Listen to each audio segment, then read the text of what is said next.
Assalamualaikum warahmatullahi wabarakatuh. Sahabat Sejuta Kisah, sebelumnya kami mohon maaf yang sebesar-besarnya apabila dalam penyampaian saya kurang berkenan di hati Anda.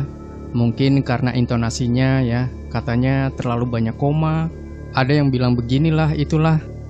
Kami mohon maaf atas segenap kru dan tim Sejuta Kisah. Baik, untuk kesempatan kali ini kami sudah menyiapkan sebuah kisah nyata misteri yang berjudul Disiksa Jin Pesugihan karena lalai memberi sesaji. Karena lalai memberikan sesaji dan melanggar perjanjian, jin pesugihan itu akhirnya berbalik menyiksanya. Seorang laki-laki tua kurus berpakaian compang-camping dan bertampang dekil terlihat senyum-senyum sendiri di sudut pasar dekat tempat pembuangan sampah. Setiap orang yang melihatnya pasti sudah tidak menduga kalau lelaki itu orang gila alias tidak waras. Dugaan itu memang tidak salah, tapi siapa sangka bahwa laki-laki yang berpenampilan kotor dan lusuh itu dulunya bekas orang kaya dan pejabat kepala desa di daerah setempat. Penulis baru mengetahui hal itu setelah mendengarkan cerita dari pemilik warung makan tempat misteri kebetulan mampir. Dari penuturan Pak Dirman si pemilik warung, terkuaklah kisah tragedi memilukan yang dialami oleh Suryo, nama lelaki tak waras itu. Ternyata penyebab Suryo mengalami sakit jiwa tak lain adalah ulahnya sendiri. Disebutkan dia bersekutu dengan iblis untuk mendapatkan kekayaan dan jabatan. Suryo sangat serakah dan tamak. Dia tidak puas dengan apa yang sudah didapatkannya. Dia ingin mendapatkan yang lebih dan lebih banyak lagi. Akhirnya dia termakan oleh ambisinya sendiri. Kehidupannya menjadi hancur, menderita, miskin, dan akhirnya gila. Begitulah keadaannya sekarang. Pak Diman menuturkan, bagaimana ceritanya sampai dia bisa bersekutu dengan iblis, Pak? Tanya penulis ingin tahu lebih jauh lagi. Ceritanya panjang. Tepatnya dimulai sejak dia masih muda, kira-kira 35 tahun silam. Selanjutnya Pak Diman menceritakan riwayat hidup Suryo yang kelam itu. Berikut ini kisah lengkapnya. Saat itu usia Suryo masih sekitar 20 tahunan. Sebagai pemuda desa yang hidup miskin, Suryo diliputi keminderan. Dia jadi kurang pede dalam pergaulan, apalagi wajahnya tergolong tidak tampan, hanya pas-pasan. Namun cinta memang tak pandang bulu, cinta memang tak pernah mengenal kasta. Tanpa sepengetahuan siapapun, diam-diam Suryo menyimpan perasaan itu pada Yati, gadis cantik yang tinggal satu kampung dengannya. Tak tahan memendam perasaan, Suryo nekat menyampaikan hasrat hatinya kepada si gadis idaman. Sayangnya, cinta Suryo ditolak mentah-mentah oleh Yati. Bahkan dengan terang-terangan Yati mencemooh dan mengejek Suryo. Cahedan, tidak mau berkaca. Siapa yang mau sama sampean? Muka kayak monyet gitu. Demikian ujar Yati menghina. Hati Suryo jadi terluka karenanya. Dengan menyimpan perasaan dendam, dia lalu pergi ke seorang dukun untuk meminta bantuan gaib. Dia meminta ajian pengasihan dari sang dukun agar bisa memelet Yati. Si dukun rupanya tak keberatan membantunya. Singkat cerita, dengan hanya bermodalkan selembar rambut milik Yati yang diambil Suryo secara diam-diam sebagai media pelet, akhirnya Yati berhasil ditaklukkan. Gadis yang pernah menghinanya itu datang ke rumahnya dan merengek-rengek minta dinikahi. Yati sungguh jatuh cinta setengah mati pada Suryo. Kejadian yang sempat aneh ini sempat membuat keluarga Yati sedih. Meski mereka tahu Yati seperti terkena guna-guna, namun mereka tak bisa berbuat apa-apa karena aji pelet yang dilancarkan Suryo tergolong tingkat tinggi. Meski mereka sudah mencari orang pintar untuk mengobati Yati, namun selalu saja gagal. Untuk membendung aib yang lebih besar lagi, keluarga Yati akhirnya merestui perkawinan Yati dengan Suryo. Namun meski mengizinkan Suryo menikahi anaknya, orang tua Yati memberikan sebuah syarat yang harus dipenuhi Suryo. Syarat itu adalah Suryo harus bisa memberikan kehidupan yang lebih baik. Mereka tidak mau Yati hidup miskin dan menderita seperti keluarga Suryo. Kalau sampai anakku ditelantarkan dan hidup dalam kemiskinan, maka aku tak segan menceraikan kalian. Aku akan ambil anakku kembali." Demikianlah ancam ayah Yati. Suryo menyanggupi permintaan mertuanya, walau sebenarnya cukup berat untuk dipenuhinya. Bagaimana tidak berat? Dengan status pengangguran dan orang tua yang miskin, mungkinkah dia bisa memberikan kehidupan yang layak bagi istrinya? Untuk makan sehari-hari saja, Suryo masih bergantung pada orang tuanya yang hanya bermata pencaharian petani. Akhirnya tak ada jalan lain yang bisa ditempuh kecuali mendatangi dukun. Ya, setelah sukses memelet Yati, tampaknya Suryo ketagihan ingin mengatasi kesulitan hidupnya dengan jalan mistik. Kali ini dia ingin mendapatkan kekayaan dalam waktu relatif singkat. Dia sering mendengar tentang ritual pesugihan yang bisa membuat orang kaya mendadak. Walau harus menempuh resiko tidak ringan, Suryo akan menempuh jalan itu. Dia kembali mendatangi dukun yang pernah menolongnya, tapi tidak seperti saat pertama datang dulu. Kali ini sang dukun sempat memperingatkannya, "Maaf Nak Suryo, bukannya aku tidak ingin membantumu, tapi hal ini mengandung resiko yang berat. Kamu harus mempersembahkan tumbal dari keluargamu sendiri, sehingga bisa tercapai keinginanmu itu. Selain itu, kamu juga harus bisa merawat dengan telaten kekuatan gaib yang akan membantumu mencarikan harta kekayaan. Apakah kamu sanggup menghadapinya?" Kata sang dukun. "Saya sanggup Ki, saya capek hidup jadi orang miskin. Saya siap menghadapi resiko apapun juga," sahut Suryo dengan mantap. "Tapi Nak Suryo, kekuatan gaib yang membantu mencarikan kekayaan ini tergolong ganas dan tingkat tinggi. Jika sampai engkau membuatnya kecewa, semisal tidak memberikan sesaji tepat waktu atau melanggar pantangan yang harus dijalani, bisa-bisa makhluk gaib itu akan mengamuk dan berbalik menyakitimu." "Saya siap menjalaninya dengan baik Ki," tegas Suryo. Sang dukun termenung sejenak karena Suryo tampaknya sudah sangat mantap. Akhirnya sang dukun mengabulkan permintaannya. "Baiklah, nanti saya akan tuntun Nak Suryo mendapatkan aji pesugihan itu," katanya setelah diam untuk beberapa saat lamanya. Begitulah, dengan tuntunan sang dukun, Suryo mulai melakukan beberapa ritual untuk memanggil kekuatan gaib yang bisa membantu mendatangkan kekayaan dalam waktu singkat. Salah satu ritual yang harus ditempuh Suryo adalah keharusan menjalani lelaku di tengah hutan yang sangat wingit. Namun, karena tekadnya yang sudah bulat, dia tidak merasa gentar walau sedikit pun. Setelah menjalani ritual pesugihan itu, Suryo kembali ke kampung halamannya. Sesampainya di rumah, Suryo mendapat kabar buruk. Ayahnya meninggal dunia. Kematian ayahnya yang terkesan wajar disadari Suryo sebagai bentuk tumbal pertama yang telah dipersembahkannya. Hatinya sedih juga, namun segera disingkirkan perasaan itu. Selanjutnya Suryo menjalani hidup seperti biasa, seolah tidak pernah terjadi apa-apa. Walau sekarang dia sudah memiliki ilmu pesugihan, bukan berarti uang akan datang begitu saja. Dia tetap harus bekerja sebagai jalan untuk mendatangkan kekayaan. Pekerjaan yang dijalaninya adalah berdagang. Mula-mula dia berdagang bakso keliling, tapi tidak seperti kebanyakan pedagang bakso lain yang begitu susah mengais rezeki.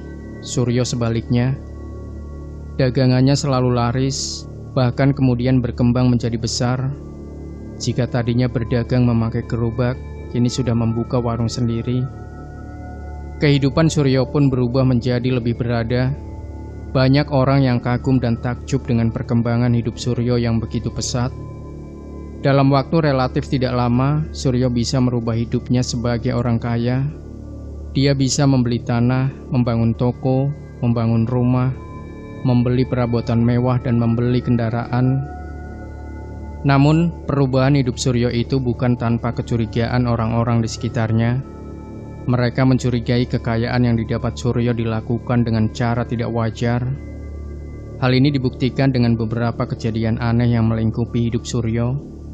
Setiap kali istrinya Yati melahirkan anak, selalu bayinya mengalami kematian. Hanya satu orang anak Suryo yang hidup, tapi anak itu mengalami cacat mental. Para warga menduga anak-anak Suryo yang mati itu digantikan sebagai tumbal. Untuk menghilangkan kecurigaan orang-orang, Suryo kemudian mengambil anak orang lain untuk dijadikan anak angkat. Biasanya bayi orang miskin yang tidak kuat membayar biaya persalinan. Anak-anak itu ditampung di rumahnya. Dia menjanjikan akan merawat dan menyekolahkan mereka hingga dewasa. Ada 3 orang anak angkat yang diasuh oleh Suryo. Karena mereka tidak mengalami nasib naas seperti anak kandung Suryo, dugaan menumbalkan anak pun akhirnya sirna. Namun, kecurigaan masyarakat tidak hilang. Beberapa dari mereka ada yang memergoki Suryo melarung sesaji di sebuah sungai. Ada juga yang memergoki makhluk halus besar hitam di belakang rumah Suryo. Mereka mengira makhluk halus itu sebagai peliharaan Suryo. Sayangnya, tidak ada seorang pun yang berani mengusiknya. Sementara itu Suryo yang telah hidup mapan dengan memiliki banyak usaha, mulai dari pertokoan, armada angkutan, perdagangan hasil bumi, dan tanah perkebunan yang cukup luas, merasa tidak puas dengan apa yang sudah dimilikinya. Setelah kekayaan didapat, kini ada lahan lain yang ingin dinikmatinya, yakni kedudukan sebagai pejabat. Kebetulan di desa tempat tinggalnya ada pencalonan kepala desa. Suryo ikut mencalonkan diri. Dengan mengandalkan kekayaannya, sebenarnya dia bisa membeli suara warga. Namun Suryo masih kurang percaya diri. Dia tidak ingin kalah dari calon lain, apalagi dia menyadari hanya berpendidikan SMP. Dia takut kalah dari calon-calon lain yang berpendidikan tinggi. Akhirnya dia kembali mencari jalan pintas dengan menemui dukun andalannya. Tapi sekali lagi, sang dukun sempat menghalangi keinginannya itu. "Buat apa lagi kamu menjagokan diri jadi kepala desa? Nak Suryo, bukankah dengan kehidupan sekarang kamu sudah cukup mapan dan senang? Gaji kepala desa tidak ada seujung kukunya dari penghasilanmu sebagai pengusaha," cetus sang dukun. "Aku bukan mengejar kekayaan lagi, Ki. Aku menginginkan kedudukan terhormat di tengah masyarakat. Dengan menjadi kepala desa, aku akan semakin disegani dan dihormati. Jadi tolonglah aku, Ki," desak Suryo. "Tapi aku khawatir kamu tidak bisa merawatnya dengan baik, Nak. Untuk merawat kekuatan gaib ilmu pesugihan saja, kamu sudah cukup repot. Bagaimana nanti kalau ditambah kekuatan gaib lain yang digunakan untuk mengangkat derajatmu sebagai pejabat kepala desa? Apakah kamu sanggup?" "Aku sanggup, Ki," jawab Suryo mantap. Karena Suryo terus memaksa, akhirnya sang dukun mengabulkan. Memang tampaknya Suryo sudah dikuasai ambisinya. Dia sangat tamak dan rakus. Dia ingin mendapatkan semuanya. Setelah mendapatkan istri yang cantik, kekayaan, kini giliran jabatan. Setelah melakukan ritual dan laku untuk beberapa saat, akhirnya Suryo berhasil mendapatkan apa yang diimpikan. Tidak seperti kekuatan gaib untuk mendatangkan kekayaan. Kekuatan gaib yang membantu meraih jabatan ini tidak membutuhkan tumbal apa-apa. Hanya saja Suryo harus rajin memberi sesaji dan merawatnya. Karena kekuatan gaib ini juga cukup kuat dan ganas. Saat dilangsungkan Pilkades, Suryo berhasil menang dengan angka mutlak. Kini dia bisa menduduki tempat terhormat sebagai orang nomor 1 di desanya. Suryo bisa menikmati kejayaan sebagai orang kaya terhormat dan memiliki jabatan bergengsi. Tidak ada orang seberuntung Suryo. Namun kehidupan tidak selamanya berlangsung lancar. Kehidupan yang dijalani Suryo akhirnya berbalik 180 derajat.